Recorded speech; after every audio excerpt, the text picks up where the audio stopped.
saya Nandang Kusnandang. Di sini kami akan menampilkan video hasil observasi kami di Masjid Agung Sang Cipta Rasa.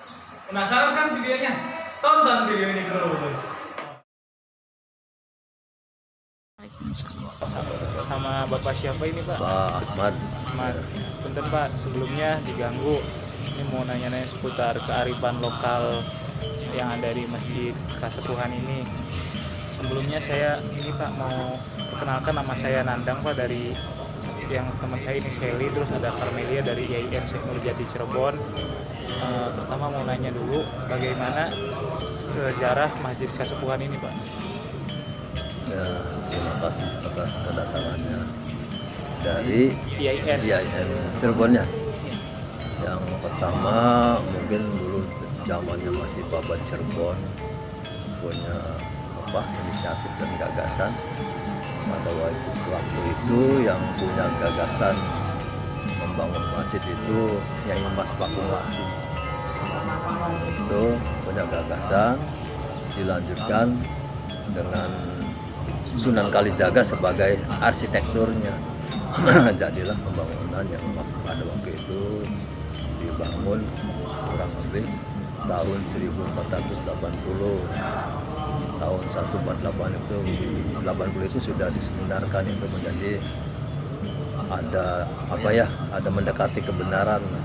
Memang itu ada versi 1474, ada versi yang lain, tapi yang sudah diseminarkan itu oleh zamannya Pak Sultan Arif itu 1480. Tuh, nanti dijabarkan ke seterusnya. Itu yang pertama yang sudah dibangun tahun 1480 oleh gagasannya Nyai Pakumwati dan arsitekturnya Sunan Kalijaga. Masjid Agung Sang Cipta Rasa merupakan masjid warisan para wali yang menjadi salah satu bukti peradaban Islam. Masjid ini dibangun sekitar tahun 1948 Masehi atau semasa Wali Songo menyebarkan agama Islam di tanah Jawa. Untuk arsitek pendirian masjid itu Sunan Kalijaga dan Raden Sepat dengan bantuan 500 pekerja, dan konon masjid ini dibangun hanya dengan 1 malam. Bangunan masjid ini dari dulu hingga sekarang masih sama, tetapi sudah melakukan renovasi sebanyak 3 kali. Dan masjid ini pada zaman dahulu merupakan gagasan dari Nyi Mas Pakumwati.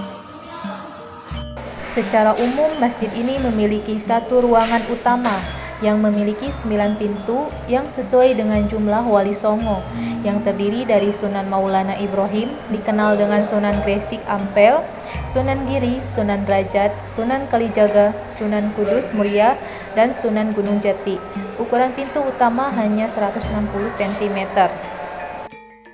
Pada pintu masuk ruang utama masjid, pintunya berukuran pendek, yang berarti berfilosofi zaman dahulunya untuk menghormati orang yang lebih tua seperti menghormati ilmunya. Berarti masuk ke ruangan itu harus tawadu dan tidak boleh sombong. Selain itu, terdapat sumur pitu, yang mana masyarakat setempat sering menyebutnya dengan banyu cis. Konon, air yang mengalir dari sumur ini akan menyembuhkan berbagai macam penyakit dan memudahkan rezeki bagi orang yang meminumnya. Serta air tersebut sering digunakan untuk upacara adat seperti acara 7 bulan. Pada masa terdahulu, air di sumur ini sering digunakan oleh para wali untuk berwudu, sehingga air sumur itu memiliki karomah, dan dari waktu ke waktu air sumur tersebut tidak pernah habis. Masjid Agung Sang Cipta Rasa memiliki keunikan pada pelaksanaan sholat Jumat. Jika biasanya di masjid lain hanya menggunakan 1 muazin untuk mengumandangkan azan, ini tidak terjadi di Masjid Agung Sang Cipta Rasa. 7 muazin dikerahkan untuk memanggil para jamaah yang akan melaksanakan sholat Jumat. Tradisi ini bermula ketika sholat subuh pada masa dahulu. Masjid ini diganggu oleh Azi Wazangan Hulung yang datang menebarkan petaka. Beberapa muazin yang mencoba mengumandangkan azan tewas dihajar olehnya. Untuk mengusir Azi Wajangan Wulung, di Sunan Gunung Jati memerintahkan 7 orang muadzin untuk mengumandangkan azan secara bersamaan. Dan semenjak itu, Aji Wangan Wulung tidak pernah mengganggu para jamaah di Masjid Agung Sang Cipta Rasa. Pada masjid ini, ketika sholat berjamaah sering menggunakan halaman luar masjid untuk sholat fardu. Sedangkan halaman utama digunakan untuk acara-acara tertentu seperti sholat tarawih, sholat id, sholat jumat, dan sebagainya. Hal ini sudah menjadi keterbiasaan budaya pada masjid ini, seperti dapat disebut kearifan lokal pada Masjid Agung Sang Cipta Rasa Kesepuhan.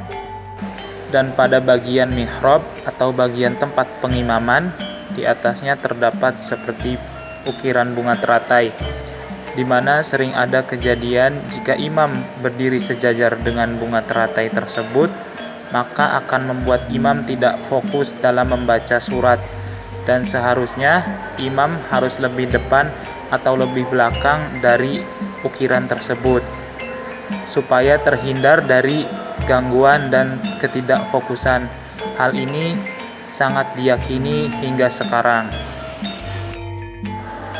Kemudian pada bagian ruang utama masjid terdapat kerapyak yang merupakan tempat khusus keluarga kesultanan, yaitu keluarga Kesultanan Kasepuhan dan keluarga Kesultanan Kanoman, untuk melaksanakan sholat di Masjid Agung Sang Cipta Rasa, yang mana bagian depan untuk keluarga Keraton Kasepuhan dan yang bagian belakang untuk keluarga Keraton Kanoman. Pada Masjid Agung Sang Cipta Rasa terdapat keunikan lainnya, yaitu adanya saka tatal. Saka tatal merupakan saka atau tiang yang terbuat dari tatal-tatal alias potongan kayu. Sejarahnya berawal dari kekurangan saka atau kayu yang akhirnya potongan kayu untuk dijadikan saka atau tiang, dan para wali tersebut bermunajat kepada Allah Subhanahu wa Ta'ala supaya saka atau kayu dari potongan kayu tersebut jadi, dan pada akhirnya saka atau tiang tersebut jadi atas izin Allah Subhanahu wa Ta'ala, tetapi tidak selurus dengan saka atau tiang yang lainnya.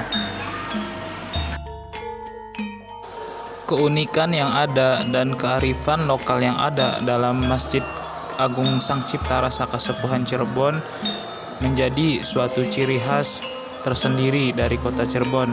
Sudah selayaknya kita selaku orang yang tinggal di Cirebon untuk mengenalinya.